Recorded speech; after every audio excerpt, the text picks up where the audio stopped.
அனைவருக்கும் அடியனின் பணிவான வணக்கங்கள். இன்னைக்கு நாம் பார்க்கக்கூடிய தலைப்பு ஒரு ஜாதகத்தில் விதி என்ற கொடுப்பணியை நிர்ணயம் செய்வது எப்படி அப்படின்னு பார்க்குறோம். அதாவது விதி அப்படிங்கிறது விதிக்கப்பட்டதுன்னு சொல்கிறோம் பார்த்தீங்களா. இந்த விதி அப்படின்னாவே ஒரு ஜாதகத்தில் எல்லாமே விதி பிரகாரமே நடைபெறுகின்றன அப்படி தான் நம்ம பொதுவாக சொல்லுவோம். ஒரு ஜாதகம் என்பது விதியை மையமாக கொண்டது. விதினா என்ன அப்படின்னா, விதி அப்படிங்கிறத நீங்கள் அப்படியே டைரெக்டாக நீங்கள் ஆங்கிலத்தில் சொன்னீங்கன்னா விதினா ஃபேட், எஃப்ஏடி ஃபேட் அப்படி சொல்லலாம். அல்லது கொடுப்பனை அப்படின்னு சொல்லலாம். கொடுப்பனை என்ன, கொடுத்து வச்சவங்க சொல்கிறோம் இல்லையா. சில பேர் என்னென்னு பார்த்தீங்கன்னா எந்த ஒரு உழைப்பும் இருக்காது, ஒரு பெரிய குரோர்பதிக்கு மகனாக பிறந்துருவார், ஓரளவுக்கு தான் திறமை இருக்கும், நல்லா டெவலப் ஆவாங்க, சந்தோஷமாக இருப்பாங்க. சில பேர் கடுமையாக உழைச்சும் கூட அவங்களுக்கு எதுவும் கிடைக்காது. அதுதான் கொடுப்பனை, கொடுத்து வச்சவங்க அப்படின்னு நம்ம கிராமத்தில் நம்ம இயற்கையாக சொல்லுவோம். கொடுத்து வச்சவங்கப்பா அவர், நல்ல மனைவி கிடச்சிட்டாங்க, நல்ல மாமனார் வீடு ரொம்ப வசதியாக போச்சு, இல்லை அந்த பொண்ணு ரொம்ப ஏழையாக இருக்குது, மாமியார் வீடு நல்லா பெரிய இதுவாக போயிடுச்சு சொல்லிட்டு ரொம்ப நம்ம ஜென்ரலாகவே எல்லாரும் சொல்லக்கூடிய வார்த்தை தான் இந்த கொடுப்பனை அப்படிங்கிறது. அல்லது பிராப்தம் அப்படின்னு சொல்லலாம். இதை பிராப்தம் அப்படின்னு சொல்லலாம். அதாவது என்ன நடக்குமோ, நம்ம கீதையோட ஒரு சாராம்சம் மாதிரி என்ன நடக்கிறதோ அது நன்றாக நடக்கிறது, எது நடக்க வேண்டுமோ அது கண்டிப்பாக நடந்தே தீரும் அப்படின்ற மாதிரி இந்த கொடுப்பனை என்பது தான் ஒரு ஜாதகத்தில் ரொம்ப முக்கியம். அதாவது ஒரு ஜாதகத்தில் கொடுப்பனை என்பது கிட்டத்தட்ட 70%. இது விதின்னு சொல்கிறோம். தசா புத்திங்கிறது மதின்னு சொல்கிறோம். கோச்சாரங்கிறத கதின்னு சொல்கிறோம். இந்த கொடுப்பனை என்பது 70%, தசா புத்திகள் 25%, அதாவது மதி என்ற தசா புத்திகள் 25%, கதி என்ற கோச்சாரங்கள் 5%. அப்போ இந்த கொடுப்பனை தான் மெயின் ஆகிடலாம். இந்த கொடுப்பனை அப்படிங்கிறது உங்களுக்கு புரிகிற மாதிரி நான் சொல்கிறதுனா, ஒரு பெரிய பிளே கிரவுண்டில் ஒரு மாட்டை கட்டிட்டு, இதுதான் பெரிய பிளே கிரவுண்டு, இந்த இடத்துலேருந்து 5 கிலோமீட்டர் வரைக்கும் புல்வெளி, இந்த பக்கத்துலேருந்து 3 கிலோமீட்டர், இந்த பக்கம் 4 கிலோமீட்டர், இங்கே ஒரு 3.5 கிலோமீட்டர் வச்சுக்கோங்களேன். இந்த ஒரு கொம்பு அடித்து ஒரு மாட்டை கட்டிடுறோம். இந்த கயிற்றோட நீளம் 10 மீட்டர்னால் இந்த 10 மீட்டர் ரேடியஸில் தான் இந்த மாடு புல் மேய முடியும். இதுதான் கொடுப்பனை. கீழே நம்ம கிராமத்தில் சொல்லுவாங்க, என்னதான் எண்ணெயை தேய்ச்சி உருண்டாலும் ஒட்டுறது தானே ஒட்டுது அப்படின்ட்டு. அப்போ அந்த கொடுப்பனையை எப்படி நிர்ணயம் செய்வது அப்படின்னு எல்லா விஷயத்துக்கும் ஒரு கொடுப்பனை இருக்குது. திருமணம் அப்படின்னா அந்த திருமணத்துக்கான கொடுப்பனை என்ன, குழந்தை பிறப்பு அதுக்கான கொடுப்பனை என்ன, உத்தியோகம் அதற்கான கொடுப்பனை என்ன அப்படிங்கிறத முதல்ல கொடுப்பனையை டிசைட் பண்ணிட்டு, அந்த கொடுப்பனை அப்படிங்கிற சக்தியிலிருந்து தான் தசாபுத்திங்கிற அகப்பைக்கு நம்மளுடைய பலன்கள் எடுத்து செல்லப்படுகிறது. அதாவது கொடுப்பனைனா ரொம்ப ஈஸியாக சொல்கிறதுனா, ஒரு வண்டியோட ஒரு 2 வீலரில் இருக்குது, 2 வீலரில் ஒரு 150cc பைக் இருக்குது, இன்னொன்று 50cc மொபைட் இருக்குது. நீ 50cc மொபைட்டை என்ன தான் முறுக்குனாலும் அது 50 கிலோமீட்டருக்கு மேலே போகாது. ஆனால் 150cc அந்த பைக்கை லேசாக முறுக்குனாலும் கூட ஒரு 70 கிலோமீட்டர் வேகத்தில் போகும். அப்போது இதுதான் கொடுப்பனை அப்படின்னு நம்ம சொல்கிறோம். ஓகேங்களா. அந்த வகையில் நம்ம என்ன பண்ணுறோன்னா, ஒரு ஜாதகத்தில் கொடுப்பனை என்பதை நம்ம என்ன பண்ணுறோம், ஃபஸ்ட்டு என்னென்னா பாவ கொடுப்பனைன்னு முதல்ல பிரிக்கிறோம். ரெண்டாவது கிரக கொடுப்பனை,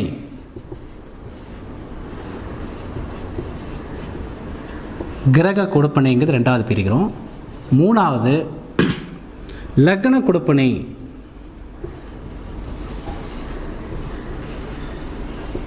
அதுக்கப்புறம் 9ஆம் பாவ கொடுப்பனை. இதை பற்றி தான் இன்றைக்கி நம்ம டிஸ்கஸ் பண்ண போகிறோம். 9ஆம் பாவ கொடுப்பனை இதை பற்றி டிஸ்கஸ் பண்ணுறதுக்கு முன்னாடி நம்முடைய ஸ்ரீ பிரகஸ்பதி ஜோதிட பயிற்சி மையத்தில் டைரக்ட் கிளாஸும் ஆன்லைன் கிளாஸும் நடைபெறுகிறது. இது சம்மந்தமான விஷயத்தை கீழே என்னுடைய டிஸ்கிரிப்ஷனில் போய்ட்டு வெப்சைட்டில் போய் பார்த்தீங்கன்னா தெளிவாக இருக்கும் போகும். அதாவது பாவ கொடுப்பனை, அதாவது எந்த விஷயம் எடுத்தாலும் அதற்கு ஒரு பாவம் ஒரு கிரகம், இது ரொம்ப முக்கியம். எந்த விஷயம் எடுத்தாலும் ஒரு பாவமோ கிரகமோ நிச்சயமாக இருக்கும். உதாரணத்துக்கு திருமணம் அப்படின்னு எடுத்திங்கன்னா 7வது பாவம், அதுக்கப்புறம் கிரகம் சுக்கிரன் எல்லா விஷயத்துக்கும். அதாவது 7வது பாவங்கிறது என்னென்னா, கணவன் மனைவி 2 பேரும் வெளியில் எப்படி இருக்காங்க. பாவம் என்பது எப்போதுமே வெளியில் இருக்கக்கூடிய விஷயத்தை சொல்லக்கூடியது பாவம், உள்ளுக்குள்ளே இருக்கிற விஷயத்தை சொல்லக்கூடியது கிரகம் அப்படின்னு எடுத்துக்கலாம்.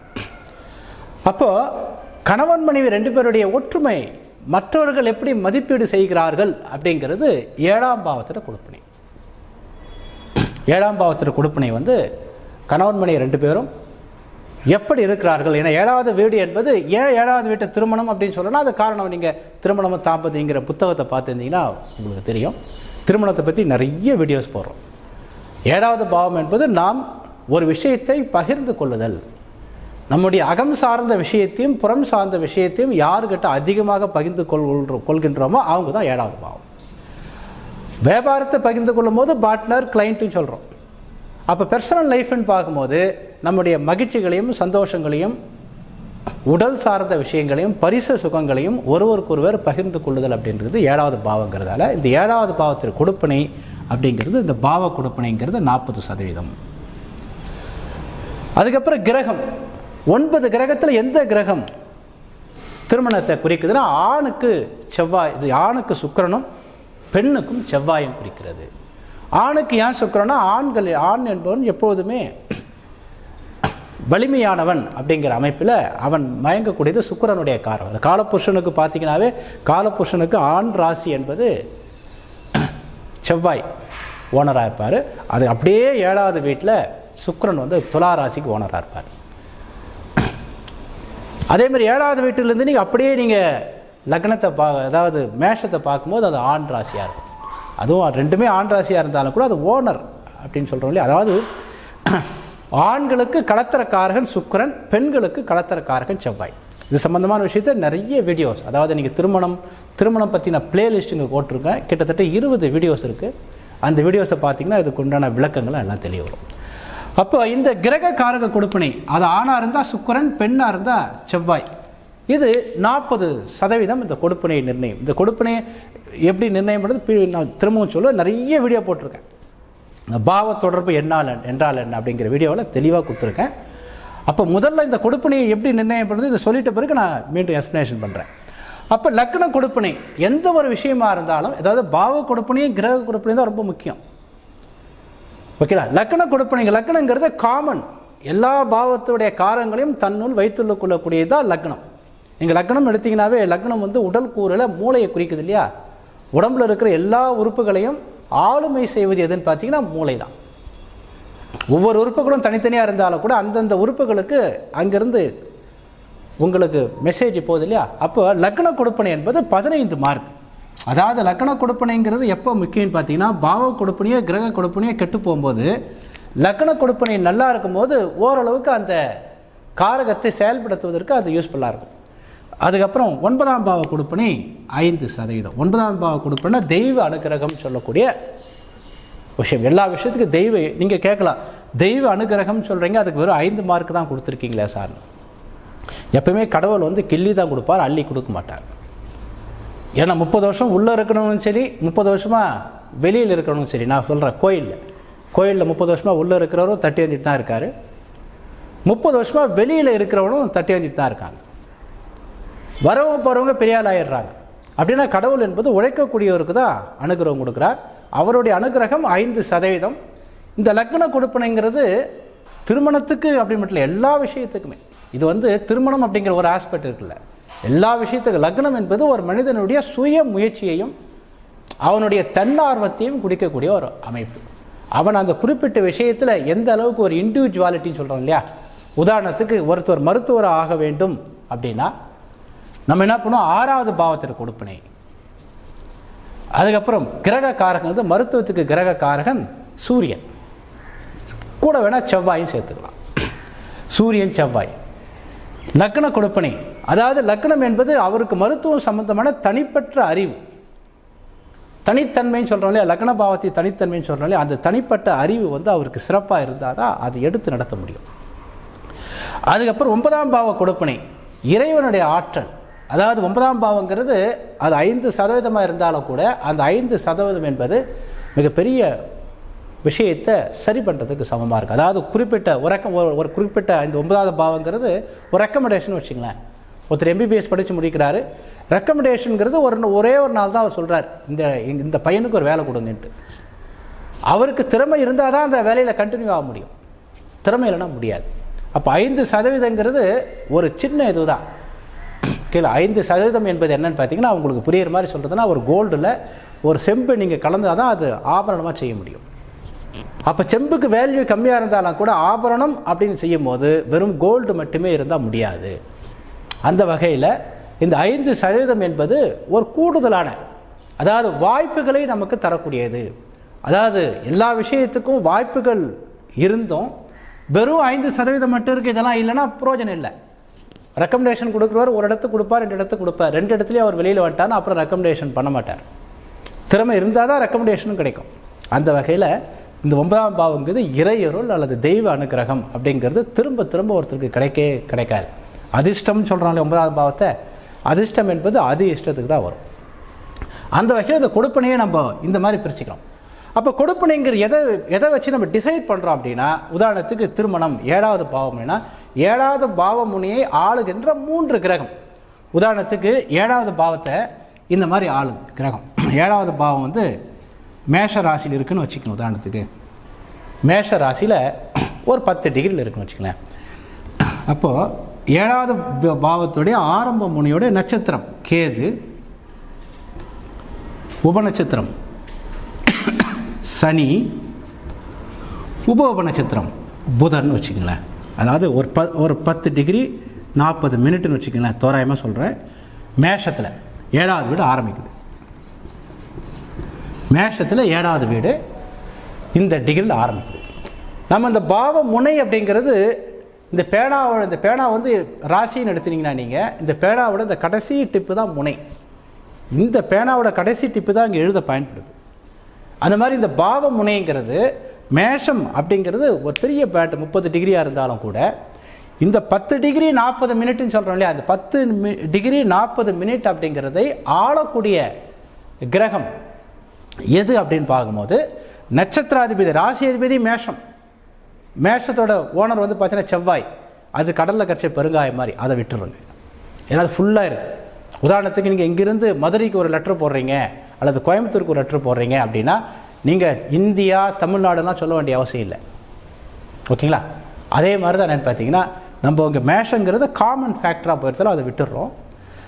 அதனுடைய நட்சத்திரம் இந்த மேஷ ராசியில் 3 நட்சத்திரம் இருக்குது இல்லையா, அதில் இருக்கக்கூடிய நட்சத்திரம் கேது, சுக்கிரன். அதாவது 13 டிகிரி 20 நிமிடம் வரைக்கும் கேது இருக்கும். அதுக்கப்புறம் உங்களுக்கு சுக்கிரன், அப்புறம் கடைசி பாதம் 3 டிகிரி 20 மினிட்டுக்கு வரைக்கும் உங்களுக்கு சூரியனுடைய நட்சத்திரம் இருக்கும். அப்போ இந்த 13 டிகிரி 20 மினிட்டுக்குள்ளே இருக்கிறதால அது கேதுவோட நட்சத்திரத்தில், சனியோட உபநட்சத்திரத்தில், புதனுடைய உப நட்சத்திரம். நான் தோராயமாக புதன் சொல்லியிருக்கேன், அது வேறு பிளானட்டோடு இருக்கலாம், புரிந்து கொள்றதுக்காக. அப்போது என்னென்னு பார்த்தீங்கன்னா, இந்த 3 கிரகங்களும் 7வது பாவத்துடைய கொடுப்பனையை நிர்ணயம் செய்கின்றன. எப்படி நிர்ணயம் செய்கின்றன? இந்த 10 டிகிரி 40 மினிட்டில் பிறந்தவங்களுக்கு எல்லாருக்கும் ஒரே பலனாலும் அப்படி இல்லை. இந்த கிரகம் பிறக்கும் போது இதை ஆளக்கூடிய இந்த 3 கிரகம் எந்த நட்சத்திரம் உபநட்சத்திரத்தில் உள்ளதோ அதற்கு தகுந்த மாதிரி பலனை தருகிறது. இதில் நம்ம என்ன பண்ணுறோன்னா, இந்த பாவம் இது வந்து உபநட்சத்திரம், இது நட்சத்திரம், இது உப நட்சத்திரம், இது நட்சத்திரம். இந்த 3 கிரகங்களும் 7வது பாவமுனையை ஆளக்கூடிய இந்த 3 கிரகங்களும் 7ஆம் பாவத்தின் கொடுப்பனையை நிர்ணயம் செய்கின்றன. இதில் அதிகமான பவர் வந்து பாவத்தோட உபநட்சத்திரம், இதுக்கு 60 மார்க்கும், இதற்கு 25 மார்க்கும், இதற்கு 15 மார்க்கும் நம்ம கொடுத்துருக்கோம். ஒருவேளை நடக்கிற தசை கேது தசையாக இருந்தால் இந்த 15 மார்க்குங்கிறது 60 மார்க்குக்கு ஈக்குவலாக வேலை செய்யும். சரிங்களா? நடக்கிற தசை கேது தசையாக இருந்தால் இந்த 15 மார்க்குங்கிறது அப்படியே 60 மார்க்காக போட்டுடலாம். நடக்கிற தசை புதன் தசையாக இருந்தால் இந்த 25 மார்க்குங்கிறது 75 மார்க்காக கூட போயிடும். நடக்கிற தசை சனி தசையாக இருந்துச்சுன்னா இந்த 60 மார்க்குங்கிறது அப்படியே 100 மார்க்காக கூட போட்டுக்கலாம். ஏன்னா இந்த 3 கிரகங்களும் தசாநாதனாக இல்லாத பட்சத்தில் தான் இந்த மார்க். இந்த 3 கிரகங்களும் தசாநாதனாக இல்லை, வேறு ஒரு கிரகம் தசையாக இருக்குது அப்படின்னா அதுக்கு தான் இந்த கொடுப்பனை. இந்த பாவ தொடர்பு இந்த மாதிரி விஷயத்தை இந்த வீடியோவில் டிஸ்கிரிப்ஷனில் பாவ தொடர்பு என்றால் என்னன்னு போட்டிருப்பேன். அந்த வீடியோ புதுசாக வந்தவங்க பாருங்கள்.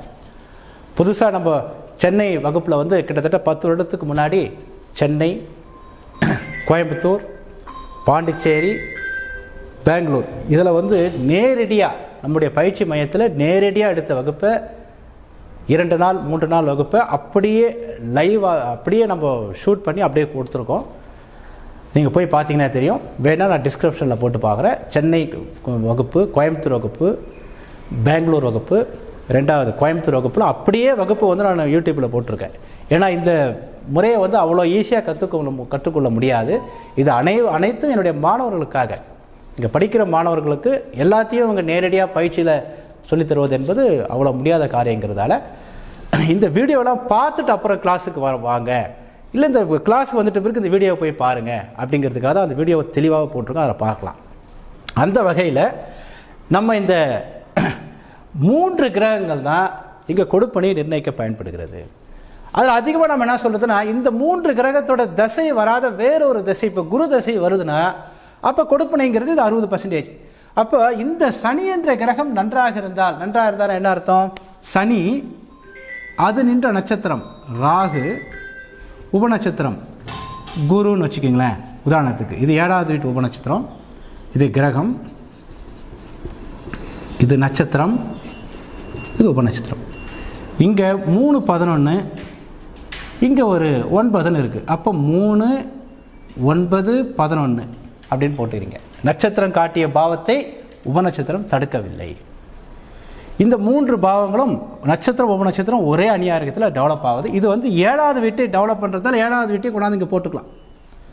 அப்போ ஒரு பாவத்துடைய கொடுப்பனை, ஒரு பாவத்துடைய உபநட்சத்திரம் அது நின்ற நட்சத்திர உபநட்சத்திரம் வழியாக வேறு சில பாவங்களை தொடர்பு கொள்ளும் போது இந்த 7வது பாவத்துக்கு அது நன்மையாக இருந்தால் 7வது பாவமும் வலிமை அடைகிறது.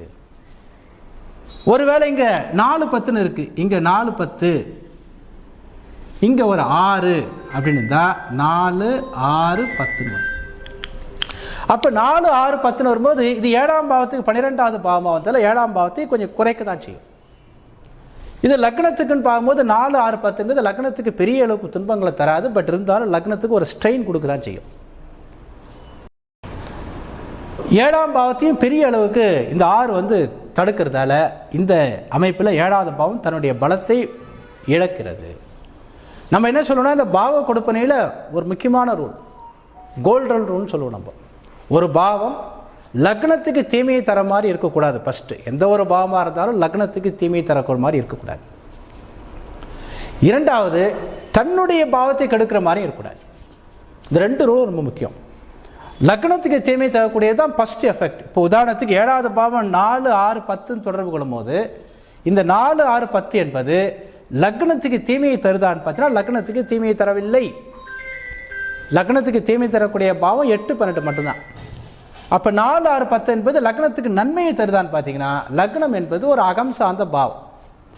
லக்னம் வந்து ஒரு அகம் சார்ந்த பாவமாக இருக்கிறதால அது ஒரு புறம் சார்ந்த, இந்த 7வது வீடு புறம் சார்ந்த வீடுகளை தொடர்பு கொள்றதால 7வது பாவத்தின் மூலமாக லக்னத்திற்கு மத்தியமமான பலன், அதாவது மனைவி மூலமாக பெரிய அளவுக்கு மகிழ்ச்சி சந்தோஷம்லாம் இருக்காது, ஒரு மத்தியமமான நிலையில தான் இருக்கும். இதே 7வது வீடு இப்படி இருக்குன்னு வச்சுங்களேன், 4 10 ஒரு 8 அப்படின்னா 4 8 10. அப்போ இங்கே லக்னத்துக்கு கெடுக்கக்கூடிய 8வது பாவம் இருக்கிறதால நிச்சயமாக லக்னம் பாதிக்கப்படுகிறது. வேறுனா ஒரு 6ஐயும் போட்டுக்கலாம், இங்கே 6 10 கூட போட்டுங்க. அப்போ 6 8 10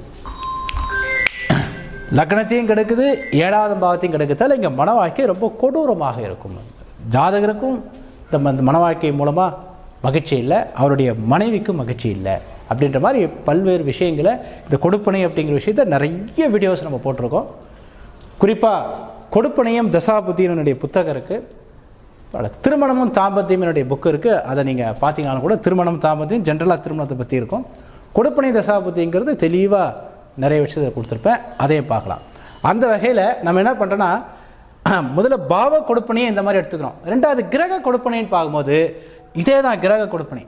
உதாரணத்துக்கு இந்த சனி வந்து சுக்கிரன் வச்சுக்கோங்களேங்க, சுக்கிரனா போட்டுங்க. அப்போ சுக்கிரன் எந்த நட்சத்திரம் உபநட்சத்திரத்தில் உள்ளதோ அதற்கு தகுந்த மாதிரி தன்னை மாற்றிக்கொள்கிறது. அப்போ 7வது வீடு உங்களுக்கு கெட்டு போயிட்டு சுக்கிரன் நல்லா இருந்தால் ஓரளவுக்கு அட்ஜஸ்ட் பண்ணிட்டு போகலாம். அதாவது 7வது வீடு சுக்கிரனும் எந்த வகையில் அது கெட்டு போயிருக்குன்னு பார்க்கணும். உதாரணத்துக்கு 7வது வீடு 6, 8, 10 தொடர்பு கொள்ளுது. சுக்கிரன் வந்து பார்த்தீங்கன்னா 5, 7, 9 அப்படின்னு தொடர்பு கொண்டிருந்தா 7வது பாவத்தால் பாதிக்கப்பட்ட திருமணம் அப்படிங்கிற விஷயம் சுக்கிரனால் நிவர்த்தி செய்யப்படுகிறது.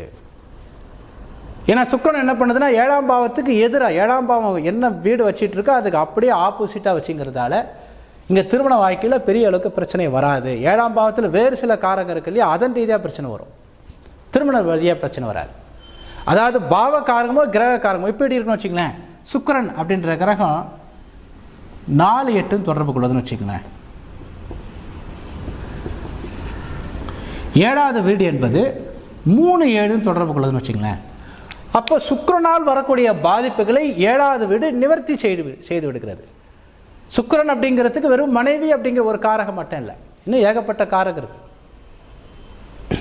சுக்கிரனுக்கு தனக்காரகன் ஒரு அமைப்பு இருக்கு, ஓகேங்களா. அதுக்கு 2வது பாவத்தையும் சுக்கிரனையும் நம்ம பார்க்கணும். 2வது உடலில் உள்ள இன்சுலின் சம்பந்தமான விஷயங்கள், ஹார்மோன் சம்பந்தமான விஷயம்லாம் சுக்கிரனில் தான் இருக்குது. அப்போ இந்த இன்சுலின் அப்படின்னு பார்க்கும்போது நம்ம என்ன பண்ணுறோம், 4ஆம் பாவத்தை பார்க்குறோம். மற்ற விதமான ஹார்மோன்கள் அப்படின்னு பார்க்கும்போது அந்தந்த பாவத்துக்கு நம்ம என்ன பண்ணுறோன்னா, சுக்கிரன் என்பது ஹார்மோன் அப்படிங்கிற லக்ன கொடுப்பனையும் 6ஆம் பாவத்தில் கொடுப்பனையும் நல்லா இருந்தால் இந்த ஹார்மோன் சம்பந்தமான விஷயங்கள் அவருக்கு வராது.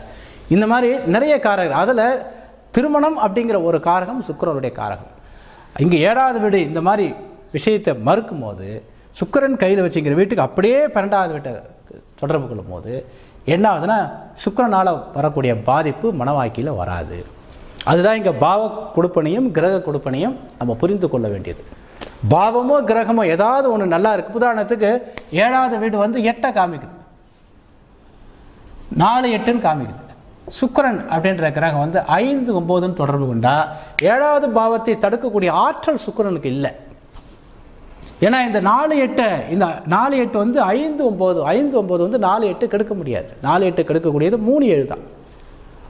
அப்போ இங்கே சுக்கிரன் கிரக காரகம் நன்றாக இருந்தும் கூட பாவ காரகத்தால் வரக்கூடிய பிரச்சனையை அதால் சரி பண்ண முடியவில்லை. இந்த மாதிரி பாவ காரகத்தையும் கிரக காரகத்தையும் நம்ம புரிந்து கொண்டு பலன் சொல்ல வேண்டும். மீண்டும் அடுத்த வீடியோவில் நம்ம மீட் பண்ணுவோம். நன்றி, வணக்கம்.